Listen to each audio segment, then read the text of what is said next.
राधे राधे भक्तजनों, आज आप सुनेंगे बृहस्पति भगवान और गौ चरवाहे ग्वाला की कथा। एक घने जंगल में कई चरवाहे गाय चरा रहा था। अब बड़े मज़े से वो चारों उस जंगल में मौज मस्ती करते थे। उस जंगल में बृहस्पति देव एक साधु के भेष में उस जंगल में पहुंच जाते हैं। वहाँ पर देखते हैं कि कई चरवाहे गाय चरा रहा है। वो चारों चरवाहे साधु को प्रणाम किया और कहने लगे कि साधु महाराज, आपको इस जंगल में कैसे आना हुआ?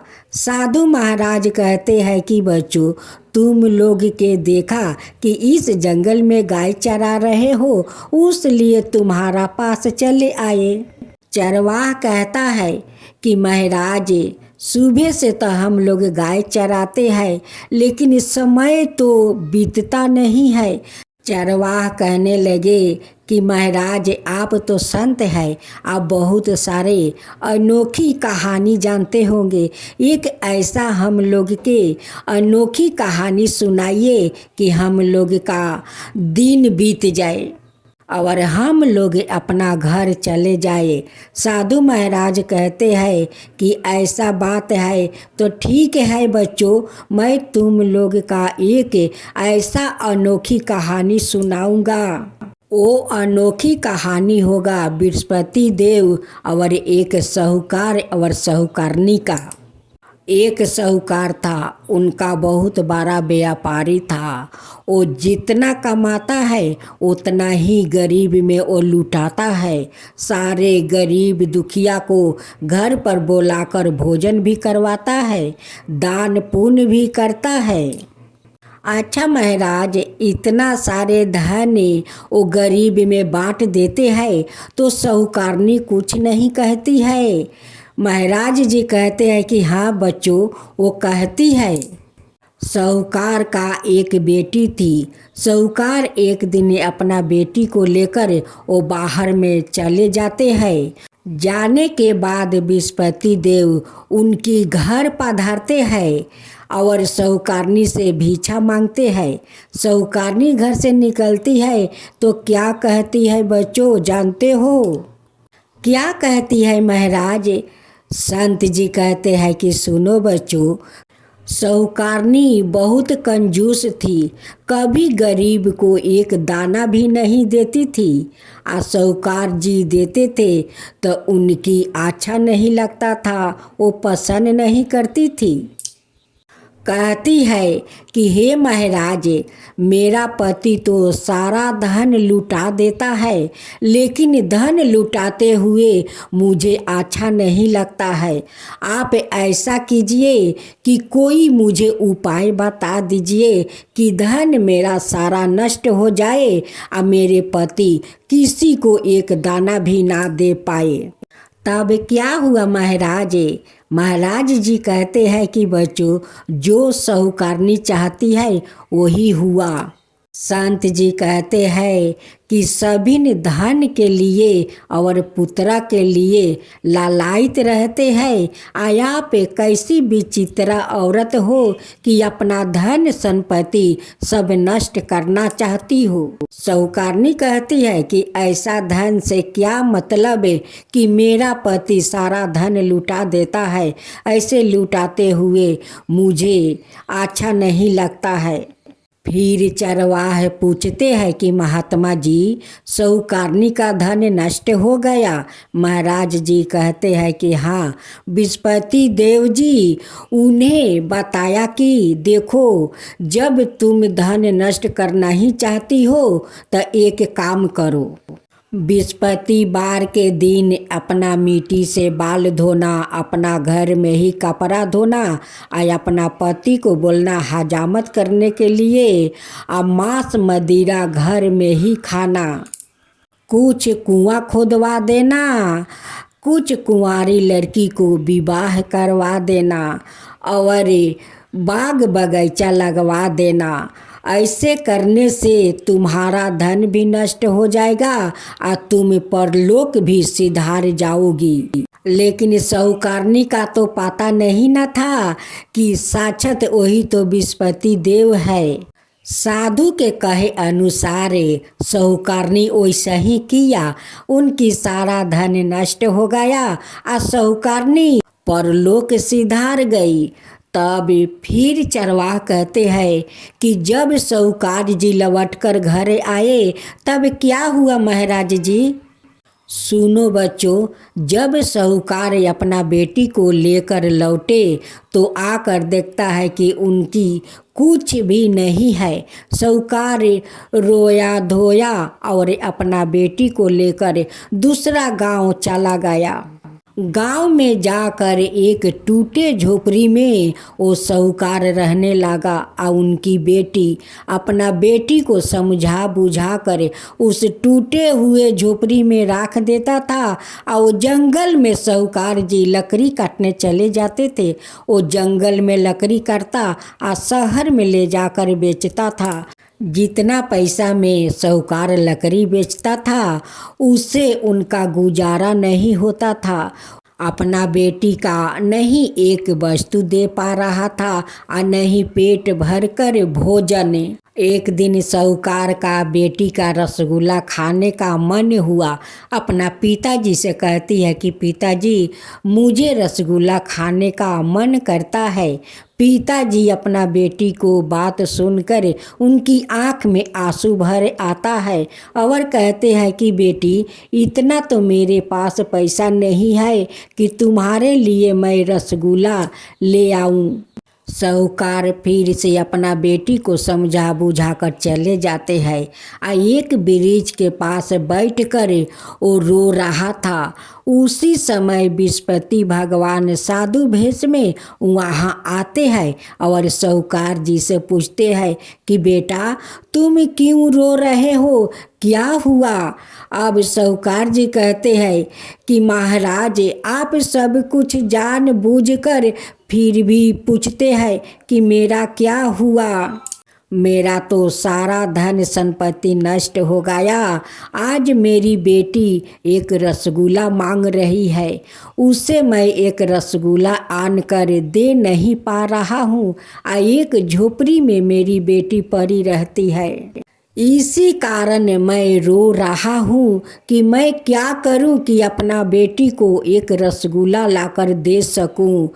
तब विस्पति भगवान कहते हैं कि बेटा अपना आँख के आंसू पोंछो, मत रो, तुम जाओ जंगल में लकड़ियाँ काटो, दूसरे शहर में जाकर बेचो। वहाँ पर धनी धनी लोग रहता है, वहाँ पर तुम्हें सब दिन से ज़्यादा पैसा मिलेगा। और अपना बेटी के लिए रसगुल्ला भी खरीद ले जाना और विस्पति देव के लिए समगरही भी खरीदना और प्रसाद बना कर विस्पति भगवान का श्रद्धा भक्ति से पूजा करना। पूजा के बाद सारे प्रसाद वो सब लोग में बांट देना। देखना तुम्हारा सब कुछ ठीक हो जाएगा बेटा। अब तो साहूकार जंगल से लकड़ी काट कर वो दूसरा शहर में जाकर बेचता है। सब दिन से चौगुना अब तो उनकी पैसा मिलने लगा, लकड़ियाँ बिकने लगा। जब साहूकार घर आया तो अपना बेटी के लिए रसगुल्ला खरीद कर ले आया और विस्पति देव के लिए समगरही।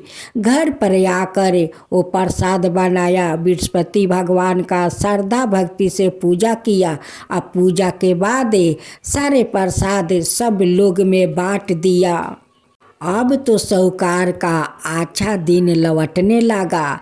एक शहर में एक राजा का वहाँ बहुत बड़ा भोज का आयोजन था। सब सारे गांव में इनवाइट किया कि मेरे दरबार में सब लोग भोजन करने आओ। इधर साहूकार जी रास्ते में देखते हैं कि एक औरत जा रही है।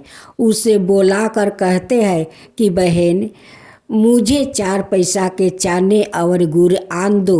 वो कहती है कि नहीं नहीं, मेरे पास समय नहीं है, मेरा बेटा का शादी है, मैं उनके लिए टोपी और सेहले खरीदने जा रहा हूँ, मेरा पास समय नहीं है। उस औरत तो कहकर चली गई अपना बेटा का सेहला और पोशाक खरीदने के लिए। फिर रास्ते में एक औरत और निकलती है। उसे कहते हैं कि बहन, मुझे गुड़ और चना ला दो, बृहस्पति देव का व्रत करना है, उनकी कथा करवानी है। एक सुन कर उस औरत कहती है कि भैया मुझे दो, मैं आपका पहले काम कर दूंगा। मेरा एकलौता बेटा है, वो मर चुका है, उनके लिए मैं कफन खरीदने जा रही थी, लेकिन मैं पहले आपको पूजा का समग्र ही खरीद कर लाऊंगी, उसका बाद मैं कफन लेकर अपना घर जाऊंगी। उस औरत बाजार जाती है और बृहस्पति भगवान का वो समग्र ही खरीद कर ले आती है और उन्हें देती है। वो बृहस्पति देव का साहूकार बड़े श्रद्धा भक्ति से पूजा करते हैं। उस औरत कहती है कि मैं पहले बृहस्पति भगवान का पूजा देखूंगी, कथा सुनूंगी और प्रसाद लेकर अपना घर जाऊंगी। जब बृहस्पति भगवान का कथा शेष हुआ तब औरत प्रसाद लेकर अपना घर जाती है, तो वहाँ पर सारे गांव वालों उनकी बेटा को राम राम सत्य है, राम राम सत्य है कह रहे थे शमशान ले जाने के लिए। उस औरत कहती है कि भैया मेरे मरे हुए बेटा को एक बार मुख देख लेने दीजिए, उसका बाद आप लोग शमशान ले जाइएगा। उस औरत जाती है, अपना बेटा को मुख में वो चना मिर्च डाल देती है और उनकी बेटा राम राम नाम लेकर वो उठ कर बैठ जाता। सारे लोग ये चमत्कार को देखकर बहुत आश्चर्य में पड़ जाता है कि मरे हुए मुर्दा इस चना मिर्च से वो जीवित हो गया और उठकर बैठ गया। उधर जो औरत बृहस्पति भगवान का अपमान किया था, उनकी बेटा जैसे घोड़े पर उठकर बैठते हैं वैसे घोड़ा ऐसा दौड़ा कि उछालते हुए कुछ दूर फेंक दिया और उनकी बेटा मर गया। अब तो उस औरत रोने लगी कि मेरे बेटा को क्या हो गया, मेरा बेटा को क्या हो गया, मेरा बेटा को तो शादी होने वाला है, मैं अपना बेटे के लिए सेहला टोपी खरीदने गया था, ये क्या हो गया, मेरा बेटा तो मर गया, अब उनकी शादी कैसे होगा। अब तो रोने पीटने लगी। वैसे ही बृहस्पति भगवान साधु भेष में उनकी पास पहुंच जाते हैं और कहते हैं कि बहन तुम मत रोवो, तुम चिंता मत करो, तुम बृहस्पति भगवान का अपमान किया है, उसी लिए आपका ये दशा हुआ है, आपका बेटा को मृत्यु हुआ है। अब उसका चिंता मत करो, तुम जाओ, जिस साहूकार का समग्रही आने से इनकार किया था उनकी घर जाओ, वो आज बृहस्पति भगवान का वो पूजा किया है, जाओ वहाँ से चना मिर्च लिया कर अपना बेटा को मुख में डाल दो, तुम्हारा बेटा जीवित हो जाएगा। इधर साहूकार और उनकी बेटी का राजा का दरबार में चहुपने पर देर हो जाता है। वो बहुत लेट से उनकी दरबार पहुंचते हैं। उनकी दास जाकर राजा साहब से कहते हैं कि राजा साहेब साहूकार अपना बेटी के साथ आए हैं। राजा जाते हैं, श्रद्धा से उस साहूकार और उनकी बेटी को घर के अंदर ले जाते हैं, उन्हें भोजन वो देकर बाहर चले जाते हैं। साहूकार और साहूकार का बेटी भोजन करके चले जाते हैं और उनकी खूंटी पर लटके हुए हार वो गायब हो जाता है। जब साहूकारनी और साहूकार घर के अंदर आते हैं, देखते हैं कि उस खूंटी पर तो उनकी हार नहीं है। अब तो साहूकारनी उनकी बेटी और साहूकार पर संदेह करने लगी कि वही दोनों तो एक घर में अकेला ही था। वो लोग भोजन किया और भोजन करने के बाद मेरे हार लेकर चला गया। अब तो राजा साहूकार को और उनकी बेटी को बुलाते हैं, उनसे पूछ पाछ करते हैं। साहूकार कहते हैं कि हम लोग आपका हार नहीं चुराया है, हम लोग तो आपका हार देखा भी नहीं है, तो कैसे चुराऊंगा। साहूकारनी कहती है कि आप झूठ बोल रहे हो, तुम ही चुरा कर हार ले गए हो। अब तो राजा साहूकार और उनकी बेटी को करवास में डाल देते हैं। अब दोनों परे परे करवास में रो रहे थे या विस्पति भगवान को याद कर रहे थे। लेकिन साहूकार को दूसरा विस्पति बार वो भूल गया था, वो पूजा नहीं करवाया था, उसी के कारण तो ये सब हो रहा था। विस्पति भगवान को साहूकार का रोते हुए देखकर उनकी माया आ जाता है और उसी रात सपने में राजा को जाकर दर्शन देते हैं कि हे राजने, वो साहूकार और उनकी बेटी निर्दोष है, उन्हें छोड़ दो। अगर नहीं छोड़ोगे तो तुम्हारा सारा धन संपत्ति नष्ट हो जाएगा और आप भी जीवित नहीं रहोगे। जब राजा का सपना टूटा तो उठकर अपना नौकरों से कहते हैं कि जाओ करवास में और उस साहूकार और उनकी बेटी को सही सलामत दरबार में ले आओ। उधर विस्पति भगवान फिर साहूकार के सपने में जाकर दर्शन देते हैं और कहते हैं, हे साहूकार, अब मत रोवो, तुम निर्दोष हो, तुम हार नहीं चुराया है।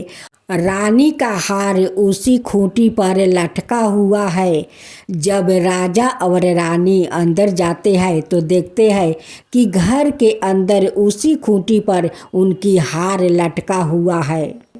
देखो, करवास के दरवाजे पर 4 पैसा मिलेगा, उस पैसा से चाना गुड़ लेकर प्रसाद बनाकर विस्पति देव को व्रत करना और कथा भी सुनना, आपका सब कुछ ठीक हो जाएगा।